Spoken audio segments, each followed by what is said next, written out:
Bradesco, encare o futuro. Abra sua conta pelo app. Olá, boa noite. Boa noite. No Rio de Janeiro, foi preso hoje um homem responsável por 3 roubos milionários. Ele era considerado um dos maiores assaltantes de banco do estado. A polícia investiga se o criminoso recebia informações privilegiadas de funcionários das agências. O ladrão se passava por cliente até mostrar a arma e render 2 mulheres. Todos são colocados para dentro da agência. Um dos criminosos está no meio, usa boné e mochila nas costas. A dupla com fones de ouvido e celular nas mãos obriga 2 funcionários a recolher o dinheiro. 45 minutos depois, os ladrões vão embora com 2 bolsas cheias. As impressões digitais deles foram as primeiras pistas. No banco de dados, a polícia teve acesso às fotos dos suspeitos. Os registros foram comparados com as imagens das câmeras de segurança. As vítimas também ajudaram a reconhecer um dos assaltantes, Matheus Roubadel da Silva Gomes. Segundo as investigações, a quadrilha planejava os assaltos nessa comunidade. Matheus só saía do morro para executar os roubos. A polícia monitorava o passo a passo do criminoso e esperou que ele deixasse o local para prendê-lo. A estratégia foi evitar a troca de tiros com os traficantes. Matheus foi preso a 100 quilômetros da capital, na cidade de Araruama. Ele não reagiu. Com 23 anos, já era conhecido da polícia desde a adolescência. É considerado um dos maiores assaltantes de bancos do estado, porque organizou 3 roubos milionários nos últimos meses, sem disparar um único tiro. Ele era o principal integrante da quadrilha, por quê? Porque ele era o indivíduo responsável pelas abordagens, né, pela parte operacional do delito. Então, ele que tinha a coragem de executar a missão conforme o plano da quadrilha. A gente tira o principal articulador da organização criminosa. Veja agora outros destaques do dia. Câmara vota se mantém ou derruba a prisão do deputado Daniel Silveira. Parlamentar pede desculpas e diz que exagerou nas críticas ao Supremo. Novos casos de Covid-19 caem pela metade no mundo desde janeiro. O Ministério da Saúde diz que novos lotes da vacina devem ser usados com a primeira dose. Após falas do presidente Bolsonaro, o governo troca o comando da Petrobras. Na série especial, as vítimas que conseguiram reaver na justiça o dinheiro levado no golpe da pirâmide.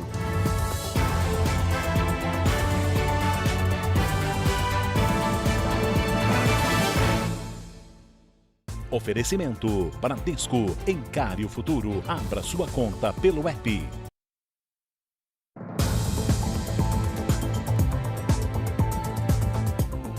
Um aeroporto internacional recebe pessoas de todo o mundo, o que aumenta o risco para a transmissão do coronavírus. Só que nem todos cumprem as orientações para evitar a contaminação. Veja só o que flagrou uma operação hoje no Galeão, no Rio de Janeiro.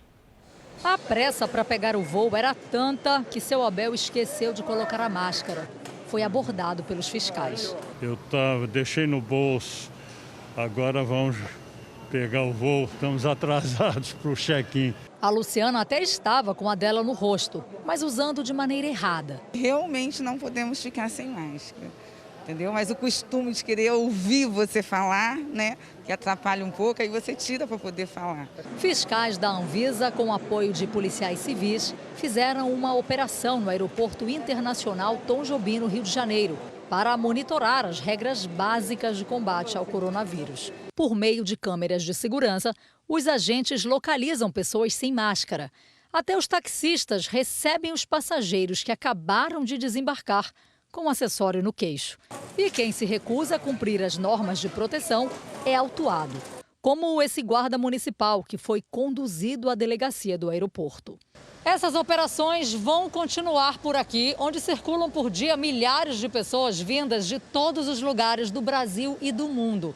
Para especialistas, aeroportos são locais com alto risco de contaminação, inclusive uma das portas de entrada para as novas variantes do vírus. Essas variantes elas podem, né, enganar o sistema imune, por exemplo, né, e conseguirem de novo infectar a pessoa, mesmo que ela já tenha tido anteriormente a doença. Nas ruas, no transporte público ou na praia. Muita gente acredita de forma errada que, por já ter se infectado com o coronavírus, não precisa mais andar com a proteção. Há uma resistência ainda, porque o uso de máscaras é comportamental, a gente entende, mas é a única segurança que se tem hoje em dia. Ela agrega a outras medidas sanitárias vigentes. O Ministério da Saúde mudou a estratégia de vacinação contra a Covid-19 no país. A partir de agora, a imunização vai ser feita com todo o estoque, sem a necessidade de reservar vacinas para a aplicação da segunda dose. A informação foi dada pelo ministro da Saúde em encontro com a Frente Parlamentar de Prefeitos. A orientação para os municípios é não guardar nada para a segunda dose. Nós vamos fazer de acordo com a orientação do Ministério. Se ele falar para usar tudo de uma vez, tem que garantir a segunda dose. Durante o encontro, o ministro também confirmou que a partir da próxima semana, os municípios vão receber mais vacinas. Ao todo, serão 4.700.000 doses do Instituto Butantan e de vacinas importadas da Índia. Essa remessa será destinada à aplicação da primeira dose. O Ministério conta com 39 milhões de vacinas, que devem ser entregues no próximo mês pelo Instituto Butantan e pela Fiocruz. Aí sim, para a aplicação da segunda dose. Este médico sanitarista acha um risco usar todo o estoque sem a garantia de recebimento de vacinas para a segunda dose. Acho a decisão imprudente e é imprudente porque tem que ter o reforço. O reforço tem que ocorrer no 21º dia. Então, deve existir sempre o reforço.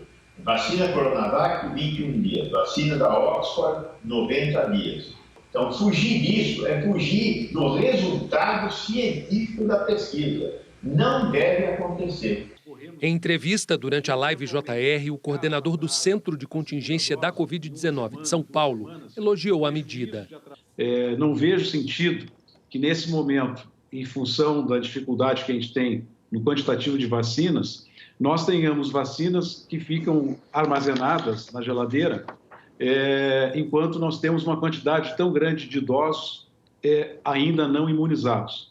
O prejuízo de atrasar um pouco a segunda dose é muito menor do que a vantagem que nós temos em aumentar a velocidade, vacinar mais pessoas idosas. O ministro Pazuello também prometeu aos prefeitos que vai estudar uma mudança no Plano Nacional de Imunização. A ideia é incluir os professores no calendário de vacinação contra a Covid já no mês que vem, para agilizar a volta às aulas.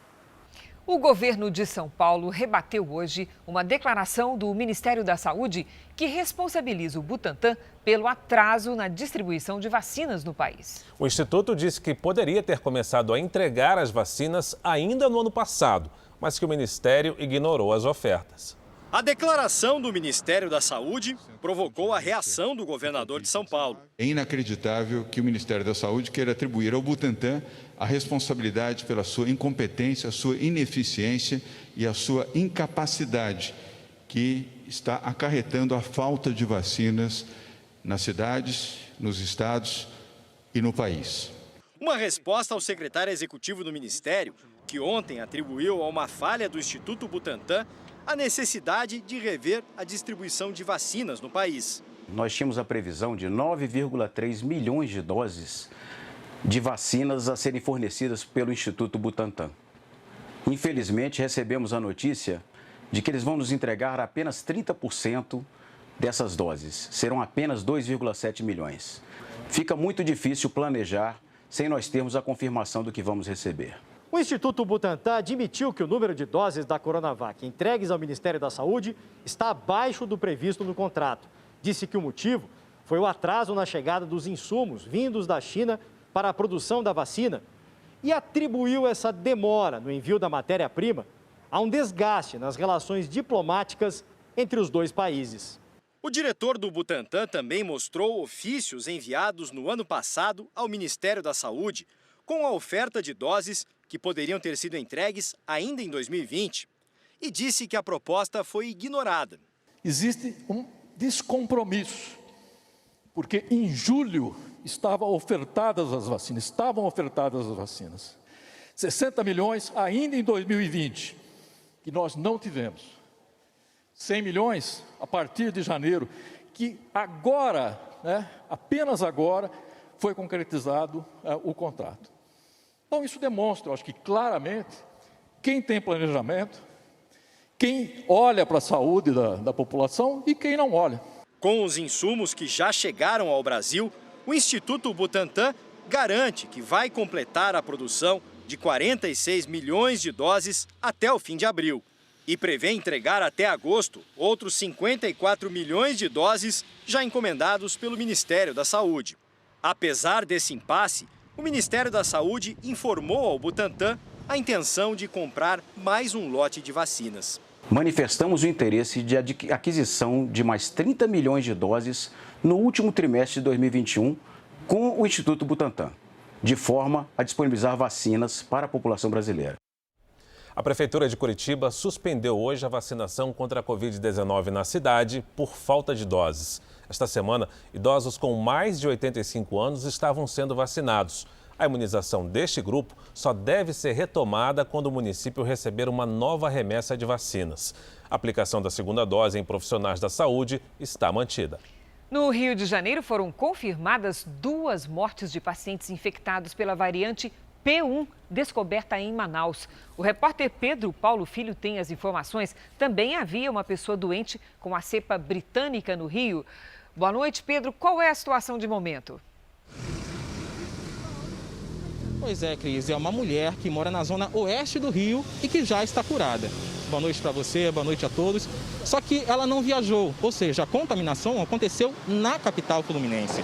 No caso da mutação que veio de Manaus, a primeira vítima fatal foi um morador de Belfor Roxo, que teria se contaminado em um hospital. A segunda veio transferida de uma unidade de saúde da capital do Amazonas. Outros 2 pacientes também foram infectados pela nova cepa, mas já estão curados. Nas últimas 24 horas, foram registradas 163 mortes por Covid-19 aqui no estado. Cris e Fara. Obrigada, Pedro Paulo. Vamos aos números de hoje da pandemia no Brasil. Segundo o Ministério da Saúde, o país tem mais de 10 milhões de casos da Covid-19. São mais de 244 mil mortos. Foram 1.308 registros de mortes nas últimas 24 horas. Também entre ontem e hoje, quase 34 mil pessoas se recuperaram. E no total, já são mais de 9 milhões e 29 mil recuperados e 807 mil seguem em acompanhamento. Vamos agora com a opinião do Augusto Nunes. Boa noite, Augusto. Boa noite, Cris. Boa noite, Fara. Boa noite a você que nos acompanha. O balanço inicial da retomada das aulas presenciais, iniciada em São Paulo, neste 8 de fevereiro, é um cortejo de constatações estimulantes. Por exemplo, no universo formado por professores, estudantes e funcionários, as pouquíssimas contaminações registradas ocorreram fora das escolas. Outro exemplo, embora a ocupação das salas de aula esteja limitada em 35% da capacidade total, comprovou-se uma nítida mudança para melhor na disposição, no rendimento e no humor dos alunos. Foi acertada, portanto, a decisão de encerrar a quarentena escolar que começou no fim de março de 2020 e está terminando agora. Nesse período, incontáveis alunos tiveram de contentar-se com aulas à distância pouco produtivas.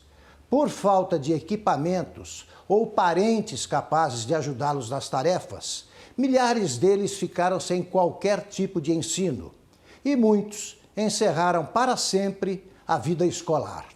Apesar disso, sindicatos de professores da rede pública insistem em prolongar uma greve fracassada. Neste momento, uma imensidão de mestres e funcionários cumpre o seu dever em escolas públicas e privadas. Enquanto isso, militantes movidos por interesses políticos teimam em ampliar a multidão de crianças traídas. Um estudo divulgado hoje na revista científica The Lancet traz boas notícias sobre a vacina da Pfizer-BioNTech contra a Covid-19.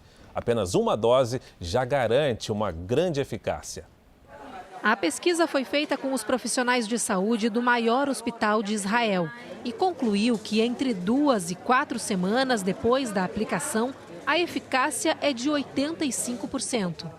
O presidente americano Joe Biden visitou uma das fábricas da Pfizer e disse que o país deve voltar à normalidade até o final do ano.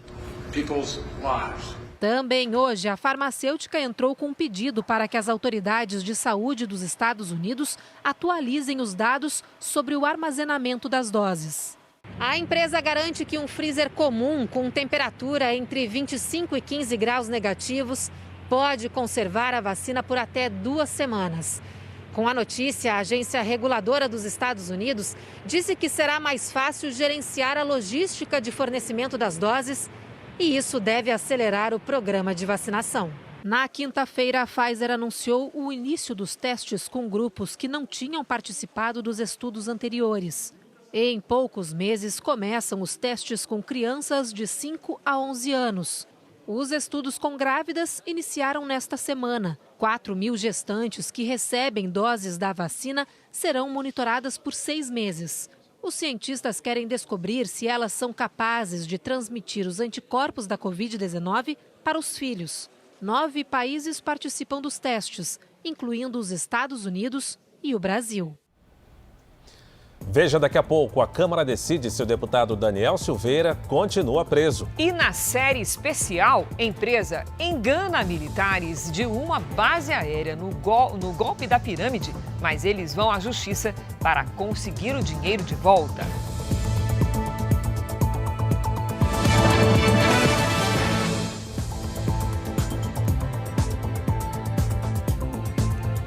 Uma rebelião no maior presídio de Goiás foi transmitida ao vivo numa rede social pelos próprios presos. A polícia vai investigar como os detentos conseguiram os celulares e também fazer a transmissão. Mais de 10.000 pessoas acompanharam tudo por meio de uma rede social.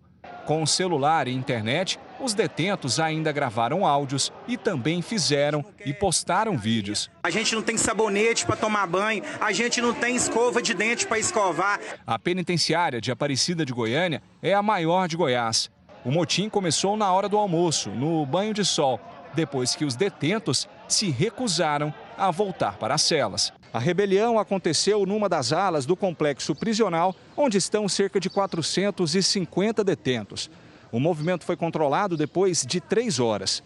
3 presos ficaram feridos e foram encaminhados para atendimento médico. A polícia vai investigar como os celulares chegaram aos presos e como os aparelhos tinham sinal, mesmo com bloqueadores, ao redor do presídio. A tecnologia não era 100% eficaz. Está sendo feito um estudo e pode ter certeza que é um anseio nosso dos servidores da Polícia Penal ter um equipamento que nos permita fazer com que o preso não tenha contato com a parte externa. Em Guarujá, no litoral de São Paulo, uma cobra fugiu do cativeiro e foi parar no almoxarifado de uma loja, causando um susto daqueles nas vendedoras. Segundo a Polícia Ambiental, o animal não é nativo do Brasil e o dono, encontrado em seguida, foi multado. A loja de roupas havia acabado de abrir, quando as vendedoras encontraram no meio das caixas uma cobra de 1 metro de comprimento. Elas estavam muito preocupadas porque ali uma filha de uma das vendedoras costuma, depois do colégio, ficar ali no almoxarifado, dormindo. E ao abrir a loja, elas se depararam com essa cobra de mais de 1 metro. Então elas ficaram desesperadas. Os guardas ambientais foram chamados, conseguiram capturar a serpente e descobriram que ela pertencia ao vizinho. O lojista disse que comprou o animal em uma loja e que não sabia que precisava de autorização para criá-lo. A cobra é da espécie corn snake, originária dos Estados Unidos. É um animal exótico, ou seja, não é nativo do Brasil. Por isso, quem cria sem autorização comete crime ambiental. O dono dessa cobra fujona recebeu uma multa de mais de R$2.000 e vai responder na justiça. Por enquanto, o réptil está nesse aquário particular. A grande maioria é oriunda do tráfico, né? Então são animais que entram no país de forma ilegal ou que têm uma reprodução inadequada também, sem os critérios e sem a fiscalização dos órgãos ambientais, caracterizando como crime ambiental. E-mails internos do Facebook apontam que a empresa teria exagerado no número de usuários alcançados pelas campanhas publicitárias. Nas mensagens reveladas hoje em processo contra a empresa, funcionários demonstram preocupação com os números superestimados e que os executivos do Facebook sabiam disso. Segundo a acusação, nenhuma providência foi tomada porque implicaria numa grande perda de receita. O processo corre na Califórnia e foi aberto por um empresário em 2018. O Facebook nega todas as acusações. Veja agora os destaques do próximo Domingo Espetacular. Belo faz um show ilegal numa escola pública e é preso. Você vai conhecer os bastidores da operação que fez o cantor passar uma noite na cadeia. O que vai acontecer com ele agora? O estado do Acre enfrenta explosão de casos de Covid-19. Desabrigados pelas cheias dos rios e problemas na fronteira com o Peru. Haitianos sem emprego no Brasil tentam voltar para casa. Mari Weicker foi conhecer a rotina de um grupo de elite da polícia. É concentração absoluta, agora é tiro de verdade, tá? E sentiu na pele os riscos de uma das profissões mais perigosas do Brasil. E o que Amado Batista anda fazendo durante a pandemia? Não quero falar com ela. Um dos cantores mais queridos do país completa 70 anos de vida e conta quem foi o sertanejo que o ajudou a cantar pela primeira vez na TV. Secretária. É neste Domingo Espetacular. Logo depois da Hora do Faro. Até lá. Veja a seguir, saiu a decisão. Câmara decide manter a prisão em flagrante do deputado Daniel Silveira. E na série especial, como oficiais e soldados da aeronáutica foram enganados no golpe da pirâmide e conseguiram reaver o dinheiro.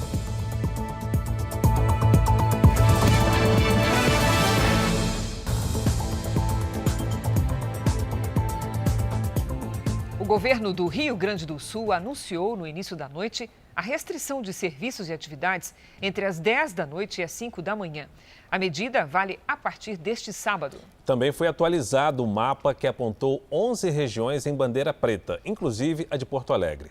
Nesse caso, o risco de contaminação da Covid-19 é altíssimo e o estado está no limite de ocupação de leitos de UTI. A gente ficou 40 minutos dentro da SAMU aguardando um espaço para ele, com muita falta de ar, com febre, com dor nas costas, com fraqueza, já no soro. Um relato que se repete neste outro pronto atendimento de Porto Alegre. Aonde eu vou conseguir um socorro? Aonde alguém vai fazer alguma coisa por ele? Reflexos de um sistema de saúde sobrecarregado e da maior taxa de ocupação nos hospitais desde o início da pandemia. Nesta sexta-feira, o Rio Grande do Sul atingiu a marca de 1.000 pacientes com Covid-19 internados em UTIs. Estamos no período máximo de teste do nosso sistema. Só na capital, 5 hospitais estão superlotados. A taxa de ocupação está acima dos 90%. Quando a UTI está cheia, isso acaba refletindo na ocupação dos pacientes que precisam de leito crítico também na emergência. Segundo a Secretaria Estadual de Saúde, o aumento de pacientes com Covid-19 essa semana foi expressivo em todos os setores, do pronto atendimento aos leitos de UTI. A segunda onda de contaminação é vista como pior do que a primeira, em razão das variantes do vírus já detectadas no estado. A velocidade do crescimento de casos, eles serem um pouco mais jovens, e o percentual maior de positividade nos testes indicam mais circulação viral na cidade. A situação colocou o Rio Grande do Sul em alerta. Cirurgias eletivas foram canceladas e emergências estão reduzindo o atendimento. Governo do estado, prefeitura e hospitais trabalham juntos para abrir novas vagas. Nós teremos um aumento de 28 leitos até a próxima quarta-feira. Trabalho que já hoje está sendo começado. Vamos ver agora como está o andamento da vacinação em todo o país. Mais de 5.700.000 pessoas receberam a primeira dose da vacina contra a Covid-19. Isso representa 2,71% da população. E mais de 1 milhão de pessoas já tomaram a segunda dose. Em Minas Gerais, cerca de 439 mil moradores já foram vacinados, pouco mais de 2% da população. O estado de Santa Catarina imunizou mais de 143.700 pessoas e está perto de atingir 2% dos habitantes. Em Roraima, no norte do país, 24.900 pessoas receberam a primeira dose, o que representa quase 4%. Na Bahia, mais 405.800 pessoas foram vacinadas, o que significa quase 3% da população. E no portal r7.com você pode acompanhar a situação de todos os estados no mapa interativo. A pandemia do novo coronavírus está em queda em todo o mundo, de acordo com agências internacionais. Então vamos ao vivo com a correspondente Evelyn Bastos, que vai dizer para a gente se nos Estados Unidos esse número também caiu. Evelyn, boa noite. Caiu sim, viu, Fara? Muito boa noite para você, para a Cris e para todo mundo que nos acompanha.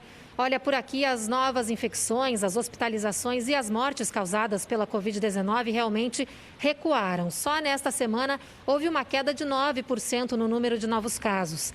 Segundo o CDC, o Centro de Controle e Prevenção de Doenças, desde o pico da doença, em 11 de janeiro, houve um recuo total de 69% dos casos no país.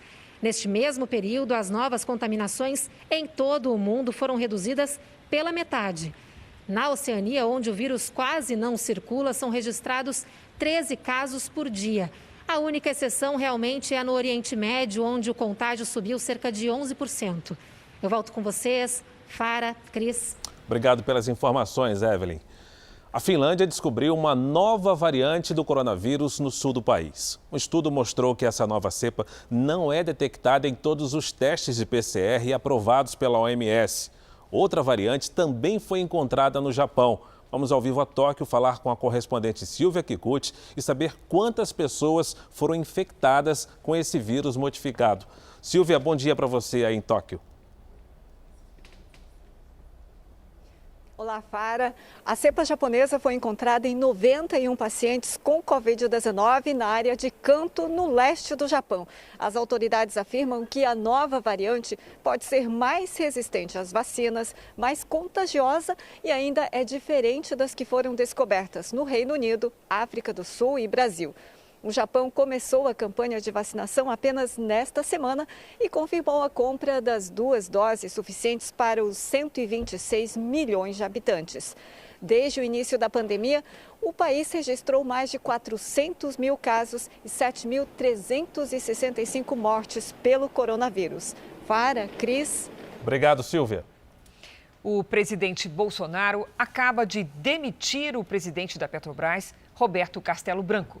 A decisão acontece depois dos sucessivos aumentos nos preços dos combustíveis. No lugar de Castelo Branco, assume o general da reserva, Joaquim Silva e Luna. O comunicado da mudança na presidência da Petrobras foi feito em nota à imprensa pelo Ministério de Minas e Energia. O presidente Jair Bolsonaro esteve hoje em Sertânia, no interior de Pernambuco, para acionar as comportas do primeiro trecho do ramal do Agreste do projeto de transposição do Rio São Francisco. Durante o evento, o presidente repetiu que haveria mudanças na Petrobras. Ontem, ele fez críticas à empresa por causa dos recentes reajustes no preço dos combustíveis. As ações da Petrobras caíram hoje mais de 6%, só com o rumor de que o presidente da empresa seria demitido. Jamais vamos interferir nessa grande empresa, na sua política de preço. Mas o povo não pode ser surpreendido com certos reajustes. Faça-os, mas com previsibilidade. É esse que nós queremos. Se lá fora aumenta o preço do barril do petróleo e aqui dentro o dólar está alto, sabemos das suas repercussões no preço do combustível. Mas isso não vai continuar sendo um segredo de Estado. Exijo e cobro transparência de todos aqueles que eu tenho responsabilidade de indicar. O novo presidente da Petrobras, Joaquim Silva e Luna, estava no comando de Itaipu Binacional desde fevereiro de 2019. General da Reserva, foi ministro da Defesa no governo Temer e interventor durante a crise na segurança pública do Rio de Janeiro em 2018. Joaquim Silva e Luna assume em meio a uma alta expressiva no preço dos combustíveis. Hoje, o valor do litro da gasolina subiu pela 4ª vez no ano, mais 10% nas refinarias. O diesel aumentou 15% no terceiro reajuste somente em 2021. O presidente anunciou que o governo vai zerar os impostos federais sobre o diesel por 2 meses, a partir do dia 1º de março, e sobre o gás de cozinha por tempo indeterminado. Mas o tema ainda não foi discutido com a equipe econômica. O ministro da Economia, Paulo Guedes, evitou a imprensa e não se pronunciou sobre o assunto. Pela lei de responsabilidade fiscal, é preciso indicar de onde virão os recursos para compensar os impostos zerados. O governo deve perder 500 milhões por mês em receitas. Especialistas ouvidos pelo Jornal da Record entendem que os principais fatores que mantêm o preço dos combustíveis em alta são a valorização do dólar em relação ao real e o aumento do preço do barril do petróleo no mercado internacional. O preço dos combustíveis já subiu 4 vezes neste ano e os trabalhadores autônomos estão entre os mais prejudicados. Nem todos conseguem repassar o aumento de custos aos clientes. Quando aumenta o valor do combustível na bomba, é fácil prever. Há uma boa chance do preço dos alimentos nos supermercados ficar maior. E até o transporte público refletir um valor mais alto. É efeito dominó. De uma pimenta até passagem de avião aumenta tudo. Mas e quem depende do combustível para trabalhar e não consegue ou não pode repassar esse aumento para os clientes? O Guilherme é personal trainer, dá aula em 10 lugares diferentes por dia. São quase 200 quilômetros por semana percorridos para chegar à casa dos alunos. Infelizmente, vou ter que absorver esse aumento que a gente teve. Qualquer coisa que encareça um pouco mais fica inviável para o cliente. Então. Quem também se sente de mãos atadas é o Rogério, motorista de aplicativo. Ele gasta R$100 por dia de gasolina e não tem autonomia para aumentar o preço da corrida. Por isso, vai ter que assumir sozinho os gastos a mais. Antes eu trabalhava 7 horas, 8 horas, eu fazia uma média de R$300. Hoje, para mim alcançar os R$300, eu tenho que trabalhar 12 horas, que é o limite que os aplicativos permitem, né? O ano mal começou e só nesses 2 meses o preço da gasolina no Brasil aumentou 4 vezes. Se a gente comparar o valor vendido nas bombas no primeiro dia do ano com o que está sendo comercializado agora, vai perceber um acréscimo de quase 6%. Eu acabei de encher o tanque agora, deu R$313. Um absurdo, né? De um dia para o outro, aumentou 25 centavos. Já o diesel nas bombas subiu quase 3% em relação ao observado no começo do ano. O aumento ele é motivado, primeiro, por conta de um aumento no preço do petróleo no mercado internacional. Então é muito importante a gente monitorar não só o problema do combustível, não só o problema da luz, mas acompanhar a inflação como um todo, é o que vai influenciar o crescimento mais rápido ou mais devagar da nossa economia. No R7.com você encontra um ranking de preços da gasolina nos estados. Acesse lá. O deputado Daniel Silveira, que divulgou um vídeo com ofensas ao STF, vai continuar preso. Quem acompanha a sessão do plenário da Câmara, que decidiu manter o deputado detido, é a repórter Renata Varandas. Boa noite, Renata. Pelo visto, a votação foi ampla, mais de 100 votos, além do mínimo necessário. Oi, Cris, é isso mesmo. Boa noite para você. E olha, como diria você, foi um placar acachapante. Por 364 votos a 133 abstenções, ficou definido que Daniel Silveira vai continuar preso. Olha, é importante lembrar que a Câmara julgou se a prisão de Daniel Silveira foi ou não legal. Ou seja, considerou que houve sim crime inafiançável. Eram necessários 257 votos de 513 deputados para que fosse mantida essa prisão. De qualquer maneira, preso ou solto, Daniel Silveira vai ter que enfrentar um processo no Conselho de Ética por quebra de decoro parlamentar aqui na Câmara. Aí, no Conselho de Ética, vai ser discutido se Daniel Silveira cometeu crime ao defender o AI-5, por exemplo, que foi o instrumento mais duro da ditadura militar, ou também quando ele ameaçou os ministros do Supremo. 2 ideias que são inconstitucionais. Bom, essa representação contra ele chegou hoje à tarde ao Conselho de Ética. O deputado Daniel Silveira, em videoconferência, pediu desculpas e elogiou o STF durante a sessão do plenário que decidiu a manutenção da prisão dele, como vamos ver agora na reportagem. O dia aqui em Brasília começou com uma reviravolta. O deputado Carlos Sampaio, do PSDB, havia sido indicado como relator do caso da prisão do deputado Daniel Silveira e passou a noite debruçado no processo. Hoje pela manhã, foi informado de que ele havia sido substituído pela deputada Magda Mofato, do PL. Carlos Sampaio se disse surpreso com a troca. A sessão começou às 5 horas da tarde. O presidente da Câmara, Arthur Lira, fez um pronunciamento na abertura.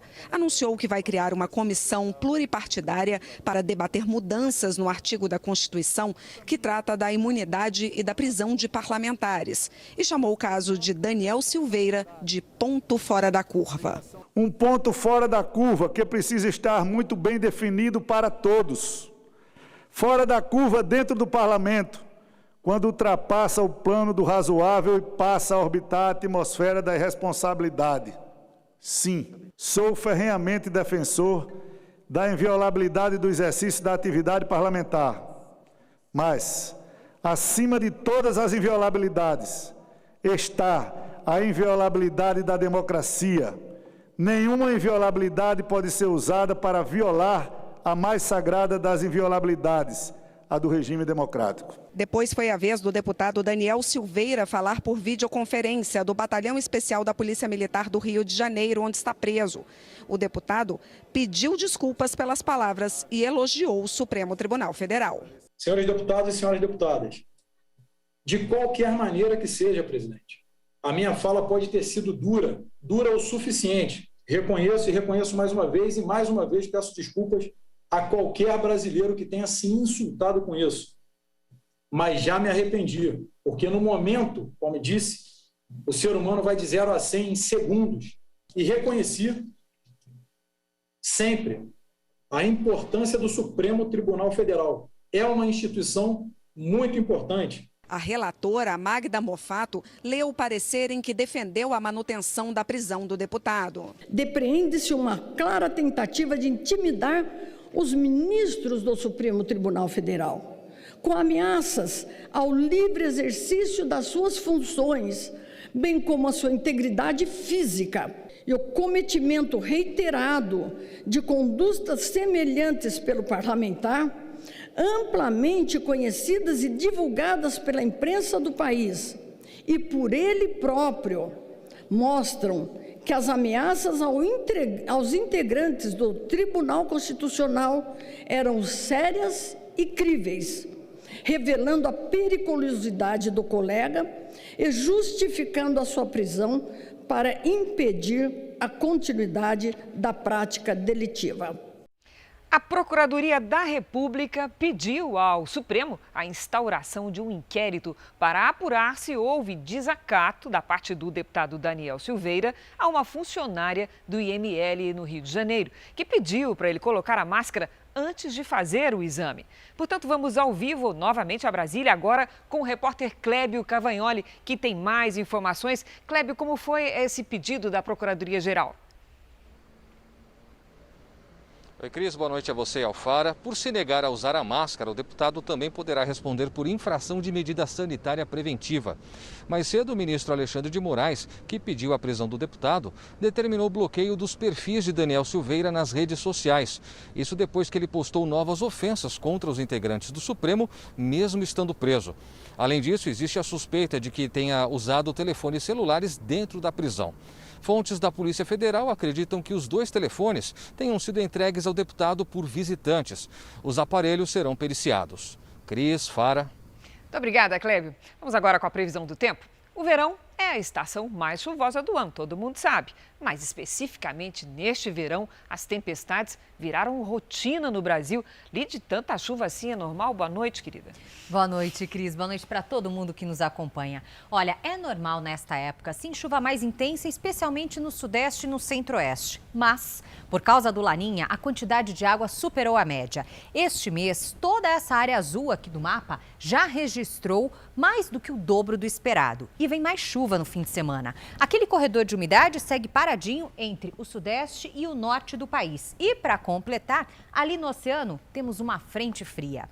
Mais cedo, a Prefeitura de Manhuaçu abriu as comportas da represa do Ricardo, na zona da Mata Mineira. A água transbordou o rio que corta a cidade e alagou a região ribeirinha.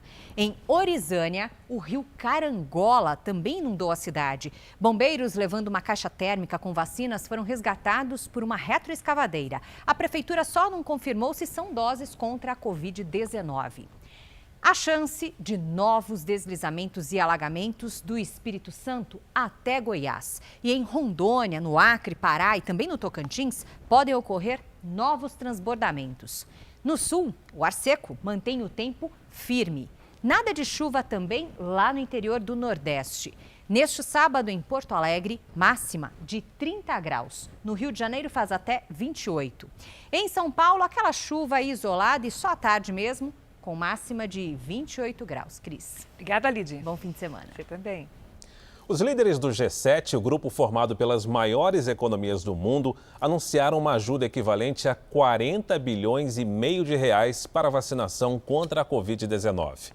O primeiro-ministro do Reino Unido, Boris Johnson, que presidiu a cúpula, pediu um plano para reconstruir a economia mundial por conta dos impactos da pandemia. Os líderes também discutiram o comércio com a China, o acordo nuclear com o Irã e apoiaram o compromisso do Japão de realizar os Jogos Olímpicos e Paralímpicos este ano. Os Estados Unidos voltaram oficialmente para o Acordo de Paris sobre o clima.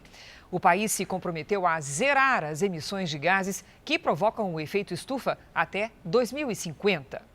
O presidente Joe Biden afirmou que pretende realizar em abril uma cúpula para estimular ações mais ambiciosas entre os países que mais poluem. Mais de 190 nações participam do acordo. O governo americano havia sido o único a abandonar o pacto desde que ele foi firmado em 2015. Enquanto muitos setores da economia tiveram que demitir num período de pandemia, o de alimentos gerou empregos. A explicação está na mudança de hábitos do consumidor e no aumento das exportações. Desemprego, crise e falta de perspectiva. Apesar da crise provocada pela pandemia do coronavírus, uma das maiores indústrias de proteína do mundo criou vagas em 2020. Nós contratamos mais de 5 mil pessoas para substituir este grupo de risco que ficou e continua afastado e contratamos mais de 600 profissionais da área de saúde. Adicionalmente a isso, nós decidimos continuar nossos investimentos e continuar nosso plano de crescimento, o que gerou novas demandas e, consequentemente, novas contratações. Segundo o diretor da empresa, o que manteve o setor em alta foi a mudança de hábitos dos consumidores. As pessoas, estando mais em casa, passaram a consumir mais produtos da nossa indústria e também houve um aquecimento global. A quantidade de proteínas consumida aumentou também no mundo inteiro.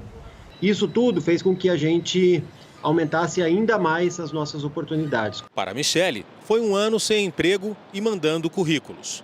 Mas há 2 semanas começou a trabalhar na empresa como responsável pelo controle de qualidade dos produtos que saem daqui direto para o supermercado. Olha, eu estou bem otimista, estou bem feliz, né? Sentindo que as coisas estão melhorando. Em meio a uma crise dessa, conseguir um emprego, a gente estava desanimada por 2020, difícil, né? E eu voltar a trabalhar, estamos todos felizes.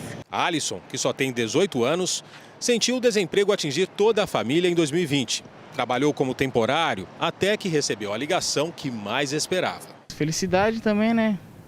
Emprego registrado, benefícios. Agora eu tô feliz. Agora só trabalhar e estudar.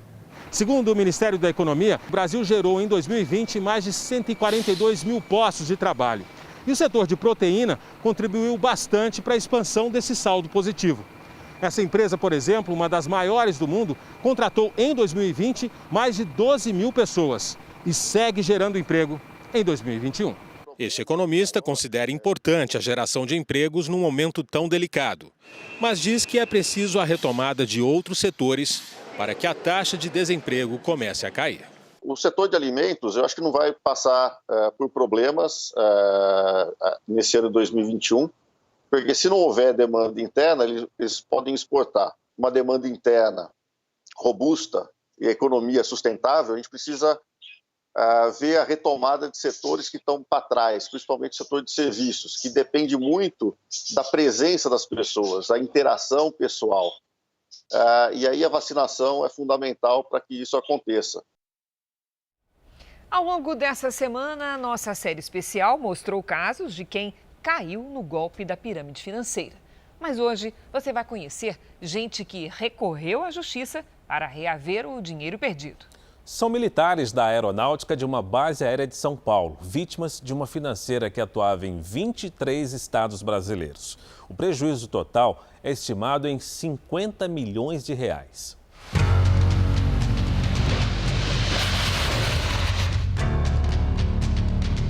Na base aérea de Guarulhos, ninguém se esquece do golpe que abalou os militares da aeronáutica. Um outro militar, o sargento, e ele me apresentou também esse mesmo esquema, esses folders da empresa, da Filadélfia, me passou confiança e assim como outras pessoas também eu acabei caindo nesse golpe. A gente achou interessante, eu com um filho pequeno na época, achando um meio de poupar alguma coisa para um futuro, eu acabei caindo nessa cilada, né?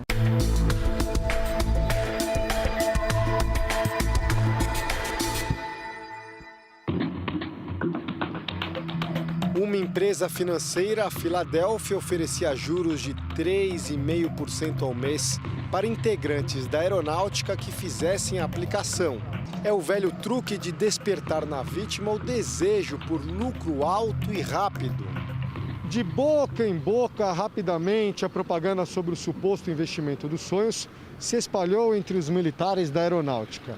E como na corporação existe um clima de muita confiança entre os colegas, quando um grupo colocava dinheiro, logo outros se empolgavam. Em pouco tempo, dezenas de soldados, cabos, sargentos e até oficiais entraram no esquema da pirâmide financeira. O cabo da reserva, Lucas, investiu R$10 mil. Dinheiro que ele foi obrigado a tomar emprestado de um banco indicado pelos golpistas.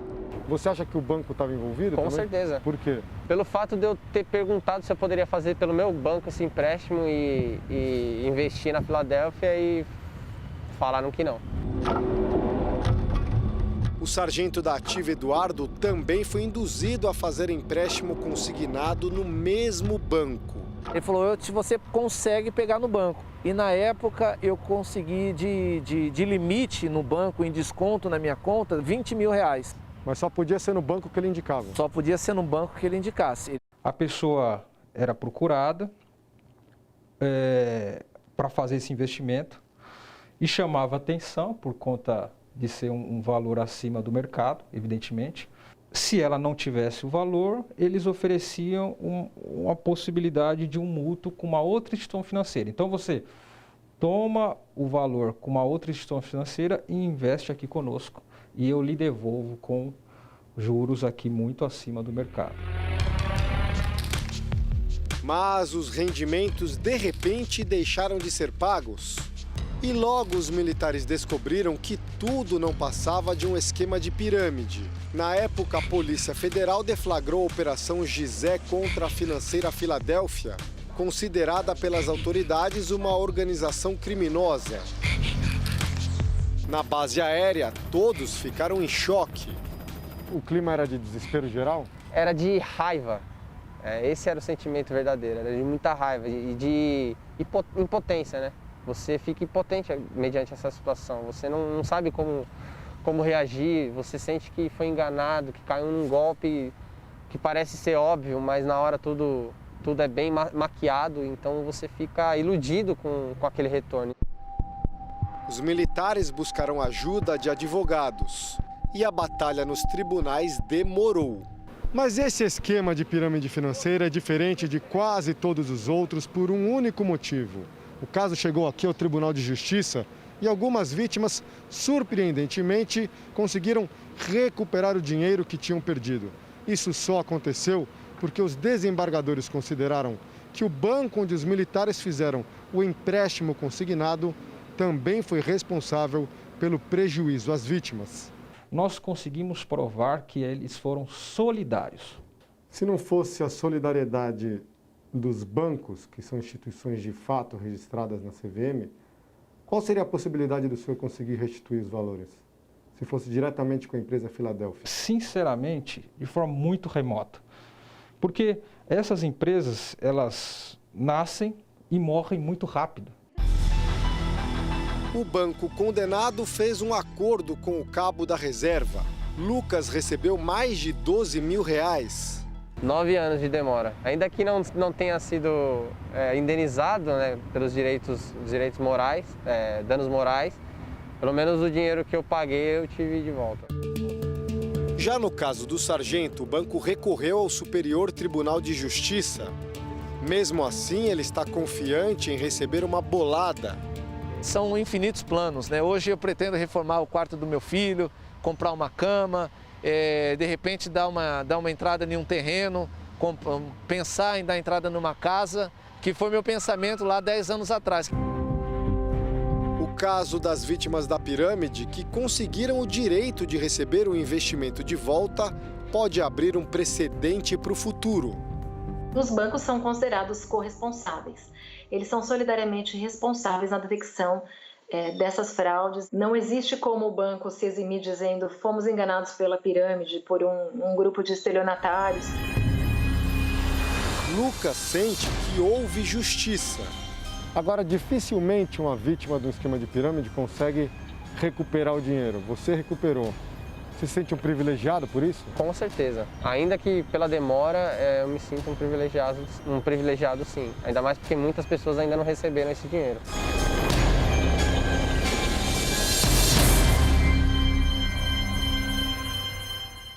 A Filadélfia Empréstimos Consignados enfrenta 1.300 processos na Justiça brasileira.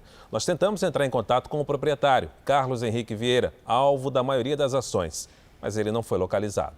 E uma última informação, o Ministério de Minas e Energia acaba de confirmar João Francisco Ferreira para a direção da Itaipu Binacional, em substituição ao general Joaquim Silva e Luna, que foi nomeado hoje para a presidência da Petrobras. O Jornal da Record termina aqui. A edição de hoje na íntegra e também a nossa versão em podcast estão no Play Plus e em todas as nossas plataformas digitais. E à 00:30 tem mais Jornal da Record. Você fica agora com a novela Gênesis. A gente se vê amanhã. Até lá. Ótima noite para você e um excelente fim de semana.